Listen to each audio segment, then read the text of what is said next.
Welcome to Blamestorming. Blamestorming. In a post-truth world, there's plenty of blame to go around. Plenty of blame to go around. Plenty of blame to go around. Plenty of blame to go around. Join Dave Cyrus and Marissa Smith as they blamestorm about today's hot topics. Hey, welcome to Blamestorming. I'm your host, Dave Cyrus. My other host here is Marissa Smith. Today joined by Gary Levitt and Pete Brocker. All right, that feels professional. How you doing, guys? Excellent, thank you. We were just talking about all the horrible ways we could all die. Now, we were talking about nuclear war real quick, and the idea that maybe feels like maybe we're closer to it than we've been before. Well, according to what is it, that midnight clock? We're what, a minute and a half from midnight now? The doomsday clock. Doomsday clock, yeah. Personally, I've always kind of resented the idea that the doomsday clock has any idea how close we are to all dying. It seems really arbitrary. I mean, I like the sentiment. I like the idea that we're saying, hey, here's the reasons we should be more careful about nuclear war. But also, we all agree that, like, the minute and a half away just seems really stupid, right? I like the doomsday clock. I'll say I it. do too. I think, well, it's also like the smartest scientists in the world who are behind it, and they Get your shit together because you're all gonna die. Yeah, and I know that's coming from a good place. Does that just take the pressure off for you? Is that why you like it? No, well, yeah. We're a minute and a half away. I'm just gonna. I can't stop anything anyway. Might as well have that extra beer. It's just telling people to not eat pay that back extra their loans. taco. Yeah.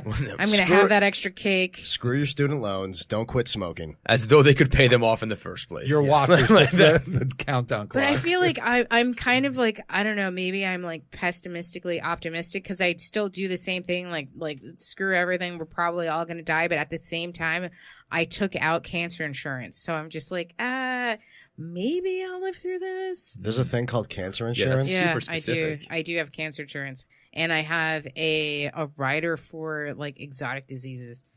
Do you have regular insurance? Because Yeah, I feel like that should just be grouped in with that. Like, It's not though. So like with the cancer insurance, like let's say if it only works for internal cancers, but like let's say if I get a cancer, this will pay me for like, have like up to I think a year and a half being out of work, and then it'll also pay for any sort of experimental medications that I might want to take that I wouldn't be able to afford. So you just stand in front of the microwave now? You're just waiting? That's the only way this is going to work out. Gotta for get you? your money's worth, you know. I figured it out. If I got cancer, Lyme's disease, and I got hit by a car in the same year, like I'd make more money than I ever have in my entire life. Well, I thought you were going to say break even. No. Like, that's some expensive insurance. No, The like- cancer insurance would be Well, like, that's you're how actually dying of Lyme's disease. That's how so- copays usually work. It's like, if I get sick, I really hope I get sick again this year, because then it's free. Right. That's like when I first got my health insurance from like my old job. It was like, they were explaining, like, see what you're saying is, if I can break my leg in January, I can get all the cancer I want till December for free. It's a good system. Well, that's there's no time in life to be more careful than when you haven't hit your deductible and it's like December 1st. Oh my God. Yeah. Yeah. It's time to lock it up. Yeah.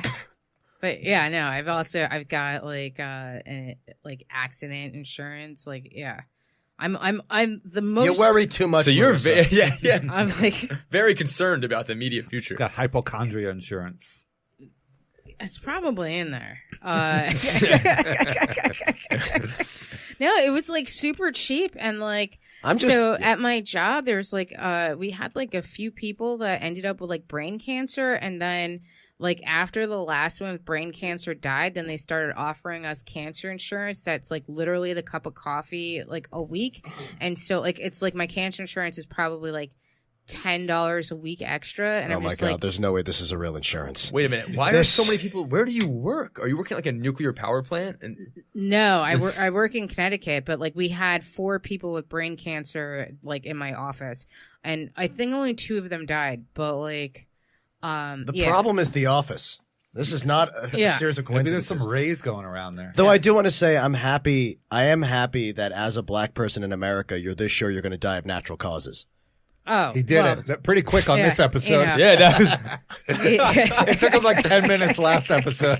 Well, I usually He normally announces it. Well, I usually only make sure the audience knows she's black on one of the 2 halves of the episodes. So I'm this time I'm dazed. doing it on both halves. I'm Look, dazed. Does that not People need to know. Otherwise, they might think I'm racist.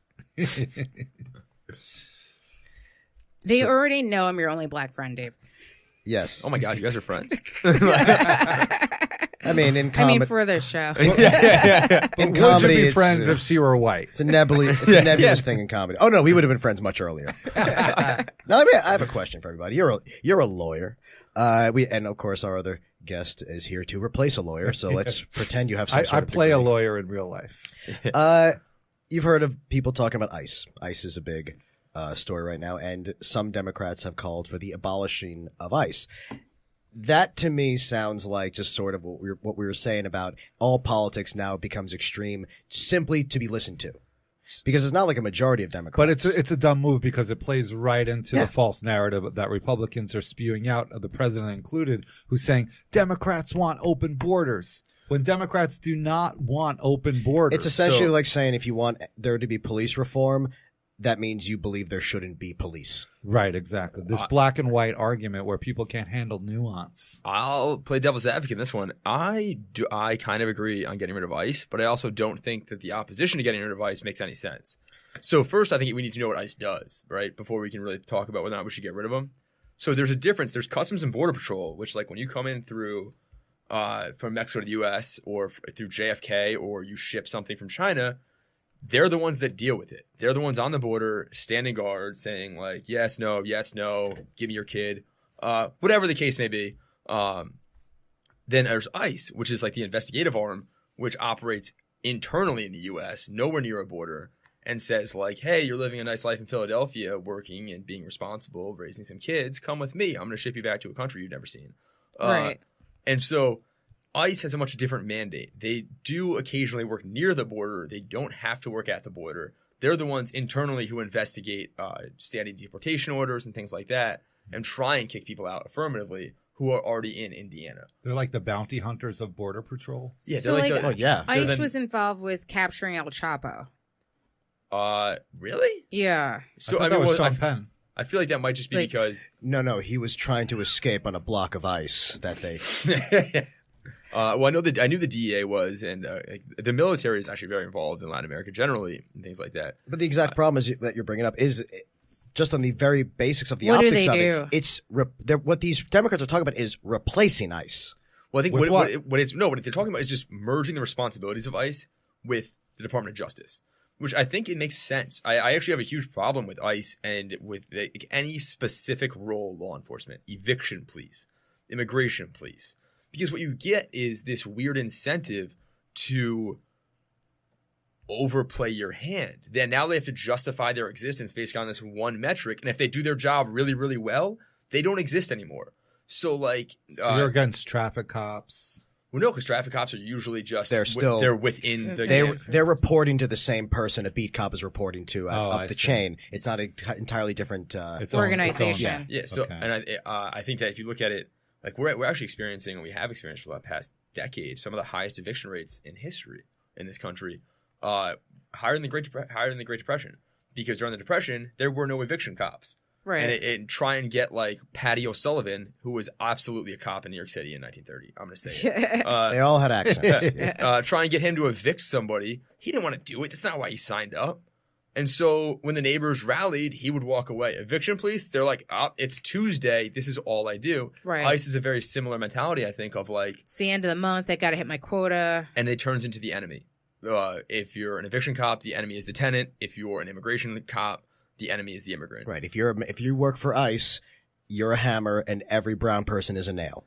And not to say that there aren't people that joined ICE for great reasons, and like I'll play that card. Like there might be a few good apples, but like, I mean, there are thousands of ICE agents, and honestly, There are a few good apples, but they're being picked by the people they're sending out of the country. and I think the real issue here is that, I mean, once you start creating all of these niche police forces, it's not that hard to create one that deals with political dissidents.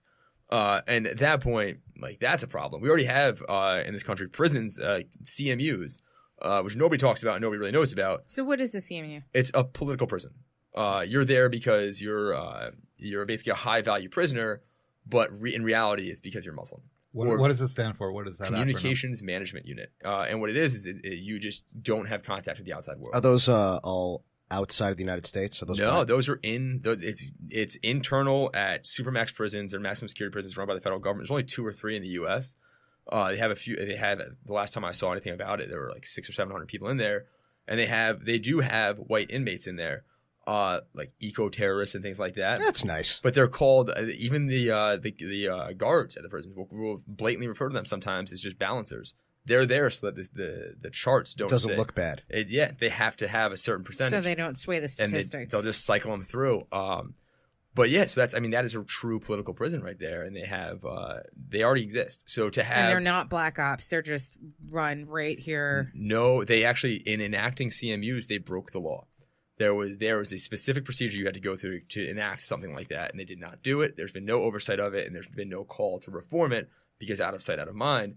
And that's the real enemy, I think, at the end of the road of these specific police forces, and why I actually really do support, I think, the rolling in of ICE with the Department of Justice and merging it with either the FBI or... I feel like most Americans hadn't even heard of ICE before the Trump administration.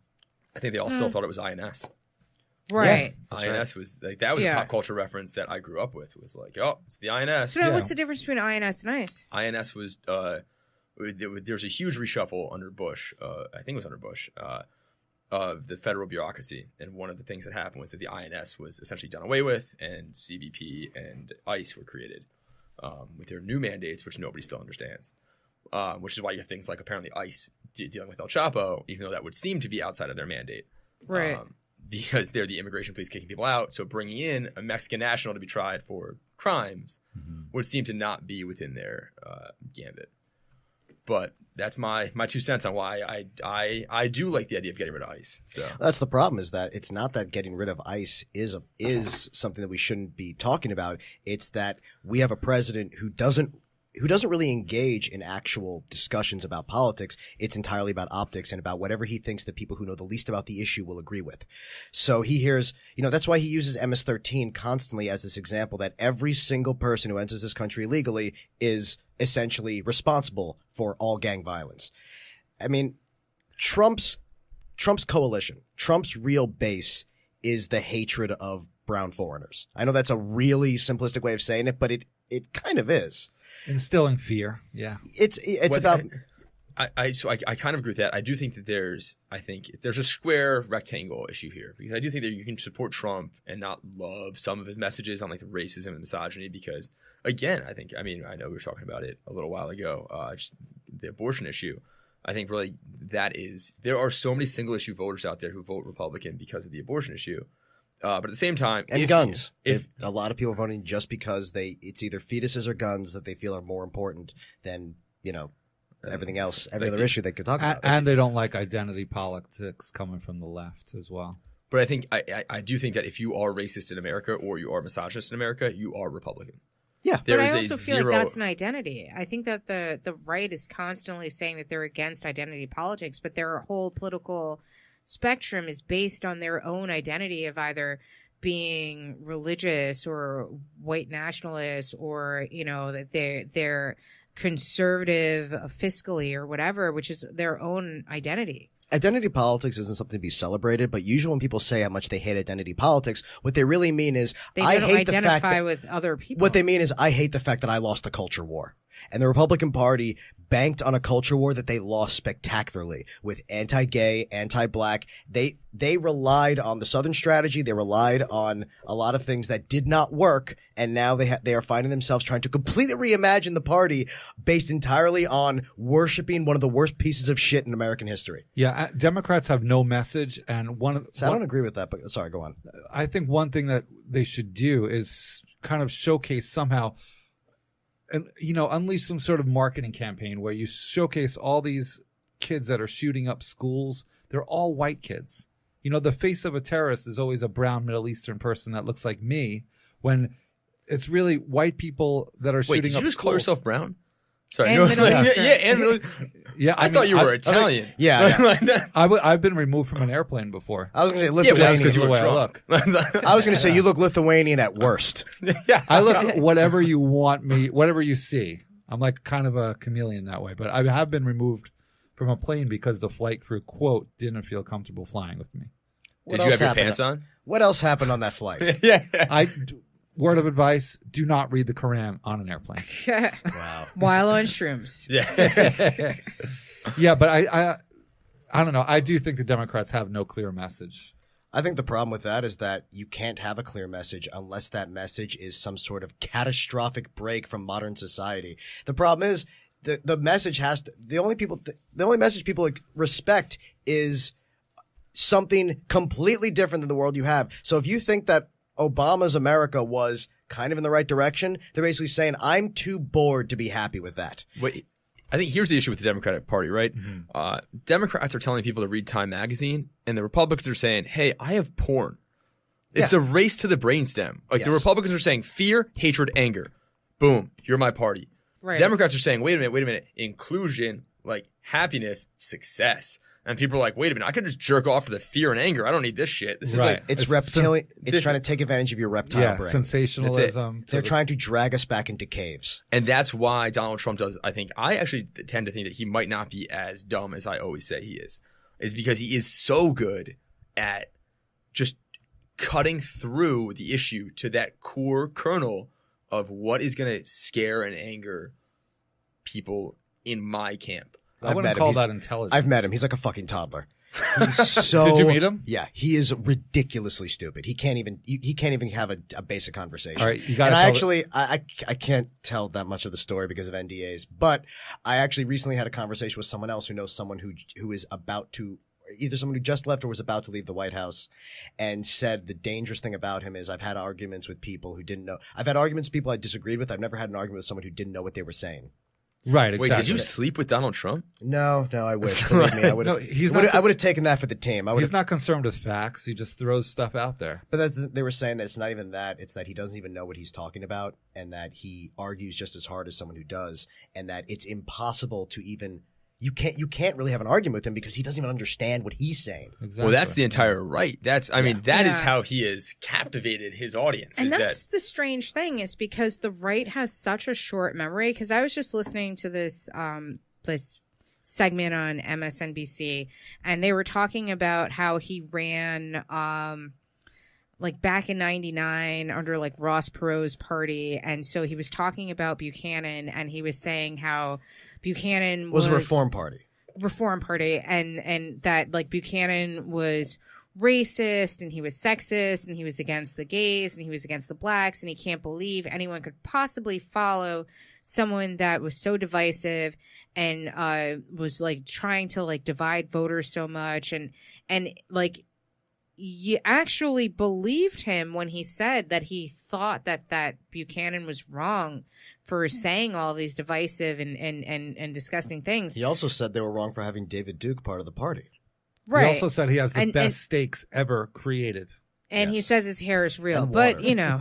Well, the hair is real. It's just transplanted. But go on. But like now, these are all of the tenets of the things that he's running on, and so like I don't know so much as is he as dumb as we think he is? Is he like just an ultimate puppet? Like does someone have like all the lube and hand up his ass that is just kind of maneuvering him around? Or, you know, is he just a fucking evil genius? Like, I don't really know. None of that. I think he's just trying to become popular. I think it's just an 8th grader seems like a genius to 6th graders. That's all this is to me. I think he's good at manipulating people who are dumber than him. He's trying to become class president, so he's promising everybody everything. I also think saying things that he hasn't promised me shit. He doesn't need you. Exactly. I think you might be outside of the scope of what he's arguing for. But he plays into the Nazi hand where you might think he hates Jews, but then he plays into the Jew hand. So he somehow has the loyal following of Orthodox Jews. Then he has the loyal following of people that hate Jews. Well, Orthodox Jews, as a Jew, I will say this, are traitors to us. The ones who support him. Oh my God. Absolutely. This is actually one of my favorite things in the world is to listen to the intra-Jew fighting. Yeah. It's so much fun. As a Jew, I live in Midwood. Sorry, go on. Oh no, this is my favorite thing in the world because I love and then listening to an Orthodox Jew talk about people that aren't Orthodox Jews, it's like you might as well be an evangelical. It is the most fun thing. They are evangelicals. They have the Orthodox community, by and large, has become an evangelical community that cares about nothing but the domination of the Middle East. That's what I was saying in the other episode. It's not about race or anything. Or class. It's about religion. See, I don't even think it's about religion. I don't think they believe in their religion. I think they use it as a club against us. I think that they use their religion to exercise their authoritarian desires.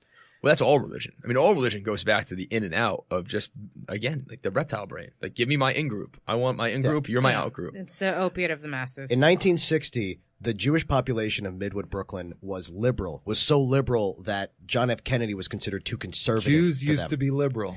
And Jews are still liberal, just not the religious ones, because religious Jews have basically decided they care more about being, I think, religious than Jewish.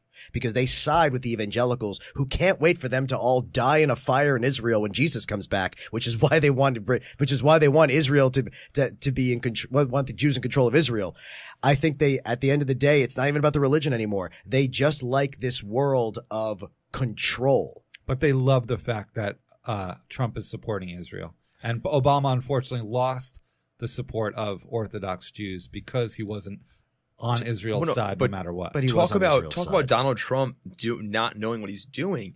Donald Trump signed a formal document, which no president before him had done, stating that he would never attempt to take Israel's nuclear weapons away. Now, there had always been a gentleman's agreement that they wouldn't, that all disarmament would exempt Israel in the same way that the U.S. has never realistically tried. But that's why he's like, yeah, I'll sign this document, whatever. He had no idea that the other Netanyahu, right, was who we met with like the third day he was in office. Just showed up with a document and said, "Here, sign this," and he did, and in a way that like only Donald Trump could be that naive and that I know everything. Stupid. Yeah, it's just because Trump supporters believe that the entire world geopolitically is extremely simple and that all these people that they've seen, these politicians, are lying to them and pretending this is complicated to keep their jobs because they don't want to believe that anything more complicated than they can understand exists. That's why they hate climate science. That's why they hate science in general. But he's also someone that went into the meeting with Kim Jong-un saying, I don't need to prepare. I just shoot from the hip. Well, he said that because he knew that he's not capable of preparing. So it's safer for him to say, oh, well, I didn't prepare after it happens. Just that alone should alarm every American, no matter what you are. The people who support him believe in the concept that you shouldn't prepare for things. The people who support him look at him and say, I think that this country could be perfect if only the president yelled more. They don't really understand the concept of negotiation, of any intricacy of anything. That's why they love him so much. He's telling them the world is actually what you wish it was. An extremely simple place where the loudest person wins, and that's it. They think that he's reversing the concept of intelligence throughout the entire country and that the stupid are smart and the smart are stupid. He's basically doing the same thing to us that happened when the Shah was overturned in Iran and every redneck became the new leader of their prefecture. So I think I actually, not to respond directly to that because well done, but I do think if you were a billionaire who only cared about himself and maybe his favorite 2 or 3 kids. He only cares about one. Yeah, he wants to sleep with her. But we're assuming that he hasn't. I'm just saying. I mean, that would be the most spectacular Me Too moment. In all seriousness, though, how many people would he lose? If it came out he slept with his own daughter, just his wife. Would he lose? I'm gonna say he would lose half his followers. I don't even think half. I don't. No, he'd lose half. Let's be fair. I don't think that he would, because I think they would say that it was God that put him in that situation, and that everyone is a sinner, and now he's redeemed, and now this is like the underdog. See, Marissa, you're 100% wrong. They would just immediately come out and say she was never his daughter. That you're missing the way these people work. Also, if it was Tiffany, then they would go against him. They would never engage with it. They call it fake news and move on a minute later. Yeah. But what I would say, if she came out and said it, they would say she's the deep state forced her to do it. I think that's the tape. Honestly, like the P tape, I think that is the tape, and that he will do anything that Putin says just so that tape doesn't come out. The problem with the P tape is, just like we said earlier, he's going to say it's computer graphics. But do you see how close we're getting to North Korea type of stuff? Kim Jong-un has millions of supporters. They love him. Well, because you're much happier believing that your president is God than believing you are the dumbest human beings on the current planet. I mean, I think what's that Mark Twain quote? It's easier to fool someone than it is to convince them that they've been fooled. Well, yeah, that's a great quote. We are experiencing the world's biggest con right now. But I actually think though it could mean, again, if you give Donald Trump any credit as an intelligent animal, if you're a billionaire, if you're a tycoon, and you genuinely don't care about poor people and minorities, why would you care about climate change? Because the first people impacted, and honestly, potentially the only people impacted, depending on what happens, they could literally fly away to Jackson Hole, Wyoming, and ride this one out for the next 50 years. In their compounds, that's what the Waltons are doing. The Walmart heirs have built this doomsday prepper-esque bunker that would fit on any apocalyptic TV show. It's the plot of Superman, for God's sake. But so why would he care? And why would any of them care? So that's our new government, is the Goldman Sachs billionaires. It's the same reason why we have such bad education in this country. We talk about education. We've been talking about how bad education is in America for 40 years. And Trump's presidency is the culmination of that. We're seeing what happens when you hit a 50% tipping point of people being terrifyingly ignorant. And the same thing. Why would Republicans want education to be good? They don't. Their attitude is, we really only need like 150 smart people in the whole country. Well, I will say, talk about. I think we were talking about it earlier. The impact of the Supreme Court in just society in general. The reason education is so screwed up and disparate in this country is really just a couple of Supreme Court decisions that the fight has just. I mean, if we could have a Roe v. Wade fight on something on the left, this is where I stake my ground out on these two education decisions. One saying that you can't bus kids, and the other one saying that school funding from one district can't be distributed to another district. Yeah. We're seeing the culmination of two problems here. We don't have good education, but we have the best entertainment in the world. Well, entertainment is an industry. We make the best movies. We make the best music. And that's why we have Donald Trump. But let's be fair. He's a good entertainer. I would say the exact opposite, actually, because Donald Trump is not because of entertainment. It's the opposite. He's because of reality shows, which is anti-entertainment. Donald Trump happened because the two things combining reality TV and the internet. In reality TV, you're rewarded for how bad a person you are. And on the internet, there's no consequences for being a bad person. Entertainment, narrative entertainment, is the antithesis of Trump because it involves creativity. And that's why Republicans are very anti-narrative. I don't know if you know this. They don't really watch narrative shows. They mostly only watch reality TV. They mostly only watch documentary style shows, not documentaries. And they're always talking about the fake narrative that the left is pushing forward. It's like, kind of to your point, is that any time that it looks like something has a beginning, middle, and end, they're completely against it, and that's fake. And I was just going to say the one thing about entertainment, don't forget, entertainment is the only goddamn industry we're good at anymore. It's the only thing America's at the top of anymore. And not for long. Technology as well. Also, again, I think that is something that, if you want to talk about, like, what is the impact of the Republican set of priorities in the next 20 years? I think we're very blinded by our social issues right now. And I think that for good reason, because those have the most obvious human impact. Right. But what you don't have are like the failure to scenarios. If you don't have DARPA and defense spending where it was in the 80s, say, you don't have the internet. And so if you don't have the internet, you don't have like anything that goes along with it. Artificial intelligence is set back at least a generation or two.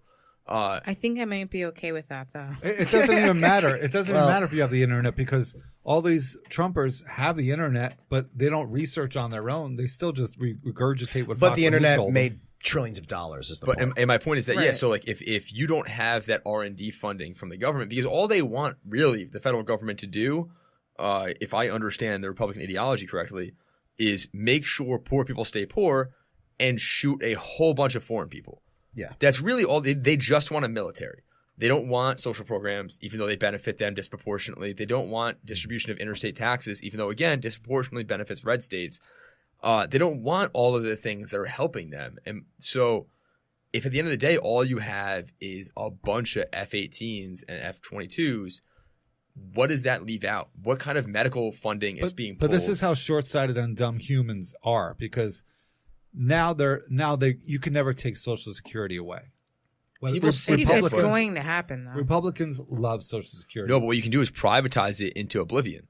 The problem is they would never say take it away. But if Donald Trump said, "I swear to God, give me the Social Security, I'll do it. I want to do with it, and we're gonna all make," he would not It's lose gonna be one bigger support. and better. He would not lose one voter, and it would all be gone. And then they would all say, "Man, those Democrats really screwed up But his if their plan." Social Security check went down 1 month, they'd start to freak out. I Sure, don't but by think that so. point, it's I too really late. don't. It's too late, and they would never ever blame the person who did it.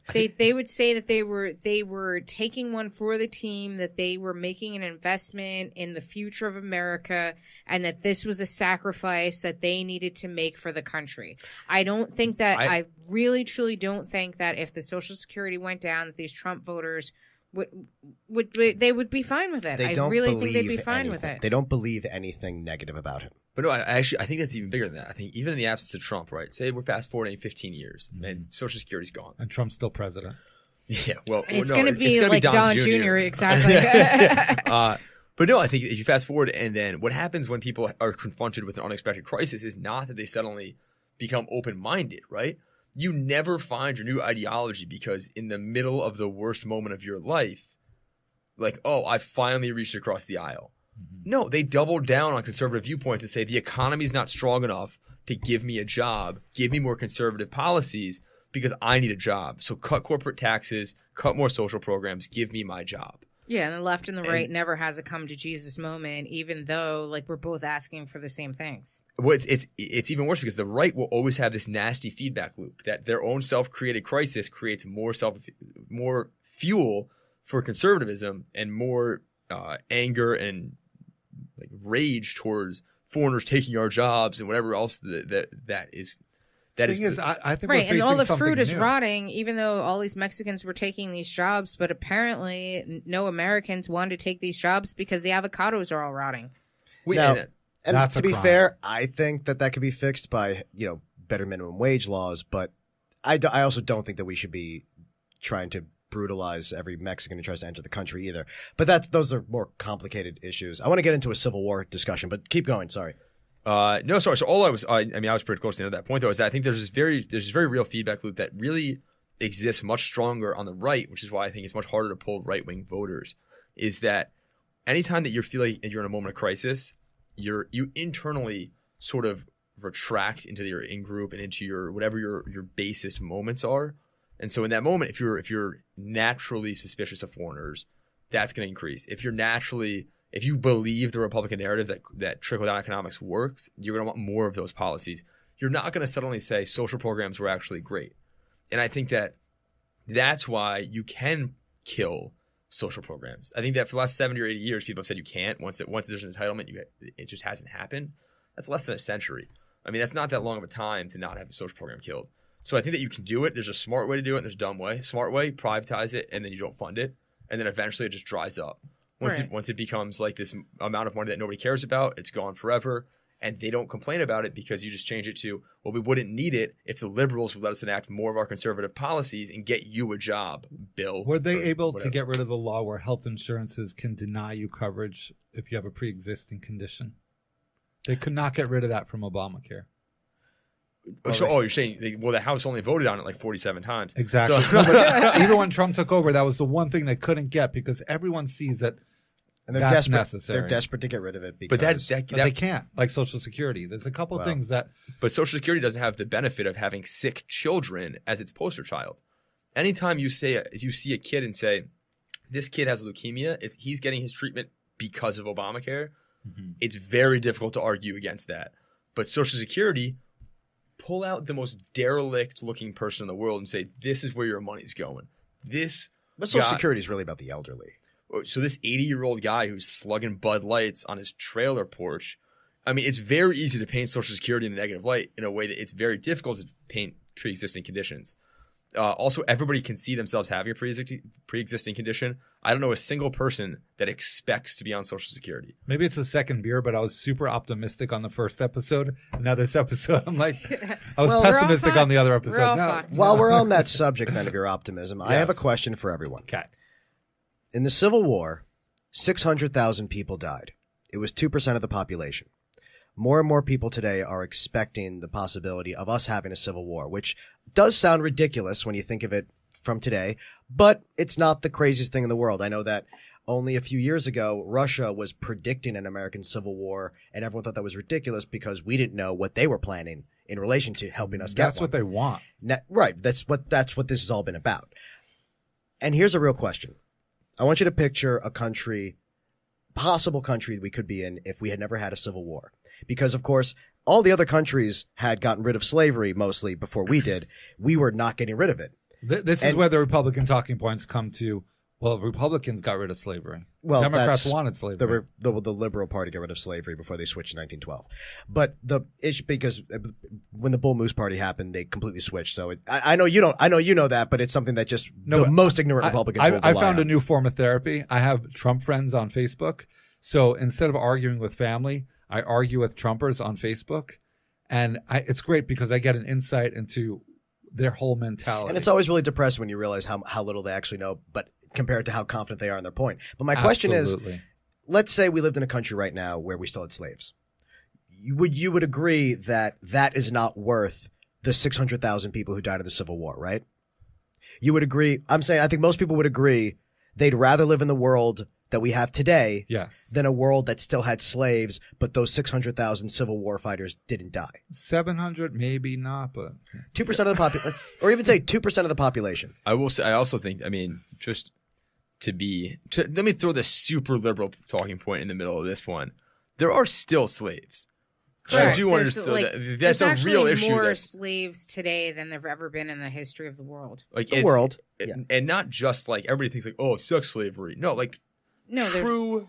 There are Nigerians and labor and like dislocating families. The whole nine is still happening today. There are not in the U.S. There are there are some examples we find of people from Nigeria or other parts of Africa who are then shipped here to be Bangladesh and to be domestic servants of people from places like Saudi Arabia and India. That does happen a lot. There's even Americans. Like I was reading an article. It was like I believe it was like North Carolina or South Carolina, but that this restaurant owner kept a developmentally disabled black man as a slave for over 20 years. I saw that. And you know, these are obviously things we should be cognizant of. Yeah, because it does happen. But your question is, fuck those 600,000. I didn't get to my question. I didn't get to my question yet. My question was the 600,000 people, the 2% of the population that died so that we would no longer have slavery in this country. We overall think of that as a worthy collateral damage as worth it. Well, also, it's only like really 300,000 because half were on the wrong side of that issue.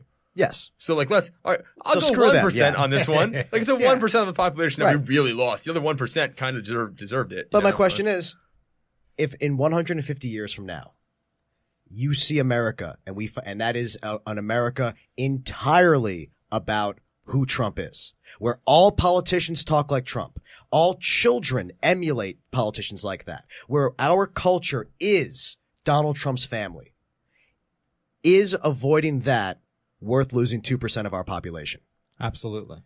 I don't even think that it's going to come to that because I feel like... Well, don't fight the hypothetical. I'm going to throw a hypothetical at the hypothetical. So, like, I believe that the next world wars and possibly our next civil war is going to be a cyber war. So like I don't necessarily feel like there's going to be it on Facebook. There's going to be deaths on the ground for sure, but I think that most of the warfare is going to happen through the internet. I think it's going to be like, you know, groups like Anonymous or whatever that are transferring money from one group to another. I think that it's going to be what I'm talking about. Grids. What I'm talking about is what I think is a very possible, realistic outcome of Donald Trump gets impeached, and then hundreds of thousands of militia people decide this is the moment. But I guess the question is, as with all civil wars in human history, where do the security forces come down? Well, and not just the military, but where's the FBI? Where's the Secret Service? Well, we know where's where the NYPD. We know exactly whose side the FBI will be on, and that's because Trump decided to make them the enemy, like everyone else who has the capacity to tell Americans what he's done wrong. Yes, right, and that's the group that's going to be able to shut down the grids in Middle America, where these militias are going to be. These are the people that are going to be able to turn off their power, but I think that's water. A departure from the argument. I think that's war still exists. I don't. We don't live in a world without war. No, and I'm not saying that it's not a war, but what I'm saying is that we have the capability of having a more nuanced war than before. I don't think this is going to be blitzkrieg. I don't think that we're going to necessarily have to bomb whole towns. Like, if you really want to get into the nitty gritty of it, like if you have like an entire county of like Minnesota that has turned anti-America, that is so separatist, that is trying to build bombs and terrorize the rest of the country. Right. Literally a tablespoon of anthrax and that entire town is gone. Yeah, but the American government isn't going to use anthrax against people rebelling. No, we do. We fly in bombs in Philadelphia. Yeah. No, we would attack them, but the thing is, it would be a lot more complicated than that. But no, I actually think that you're onto something that we're going to have micro wars. Is my point. I don't think we're going to have this big. We'll have macro ones too. I don't think we're ever. Big. I actually think you're both right, but I think that I actually disagree with your view of a cyber war will always be a nation to nation thing, I think. But the one thing you got to keep in mind is that the people that want a cyber war are kind of more Trumpers, where they just want anarchy. They don't believe in the system.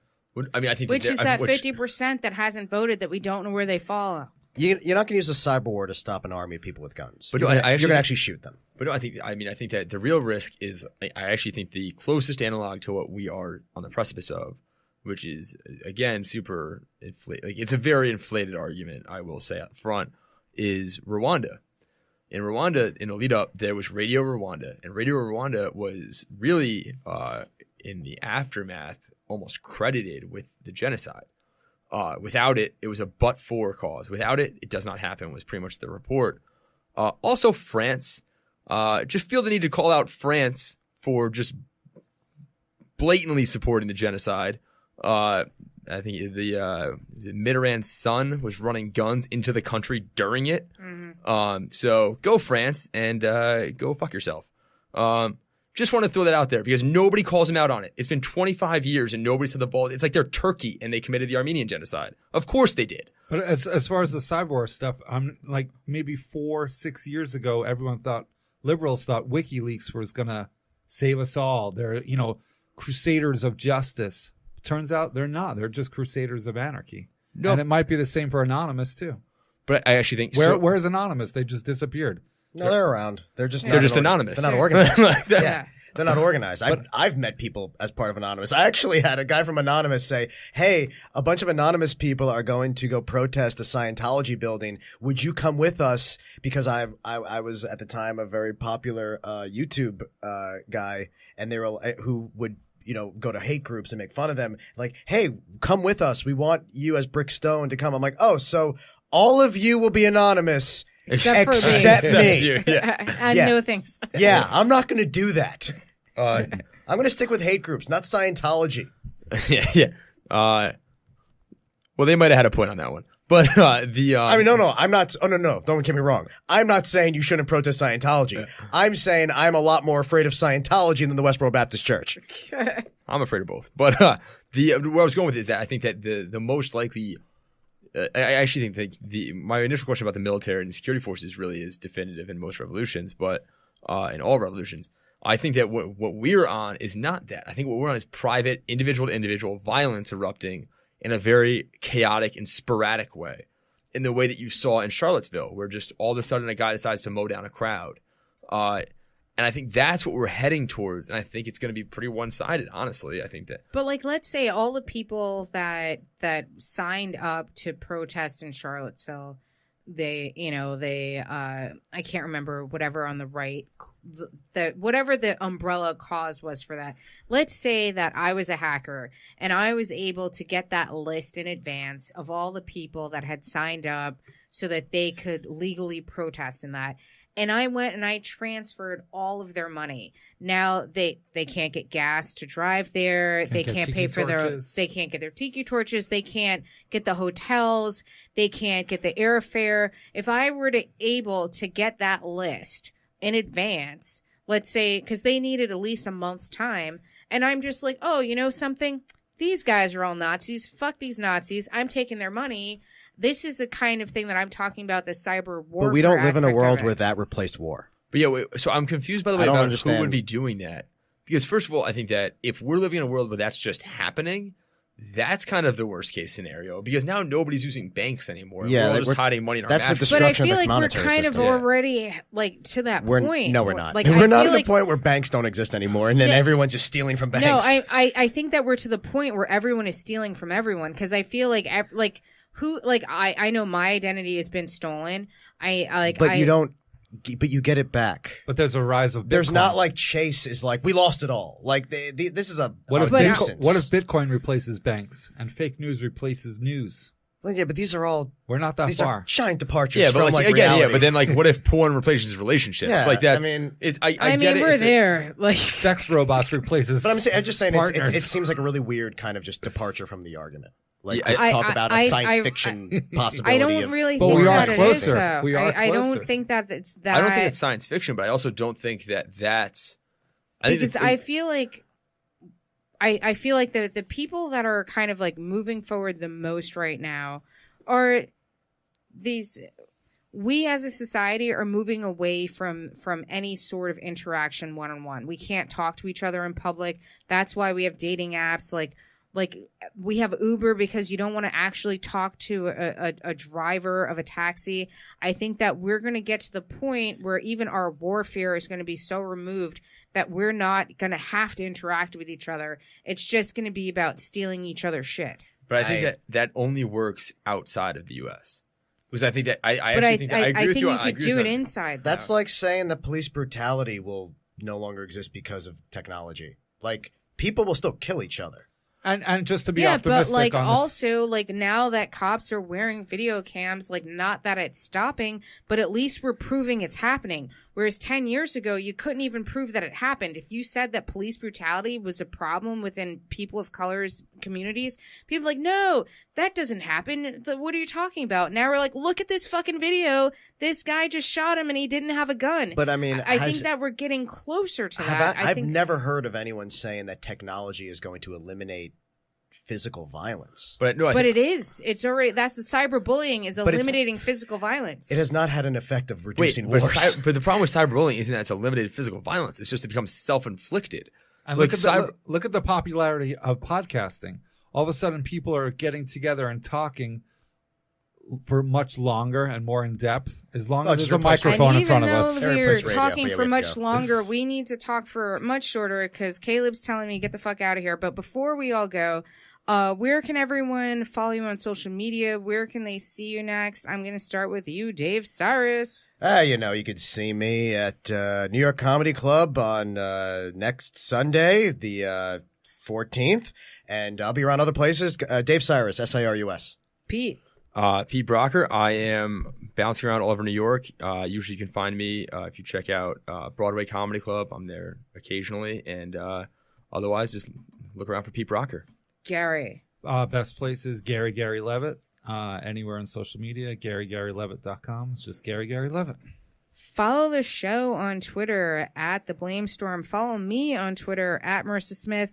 And you can catch me at Auto Shrunken Head on July the 7th at 6:30 p.m. Me too. And, Dave will be there. And you can also catch me at Broadway Comedy Club on July the 13th at 10 p.m.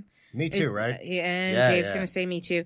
I did not me too Dave, by the way. No, I think you did Dave book me for that show. just me too'd himself. You booked me. I booked you. I didn't me too you. She molested you while she booked you. I don't do that. He's too old for the molestation. All right, you guys. Have a good night.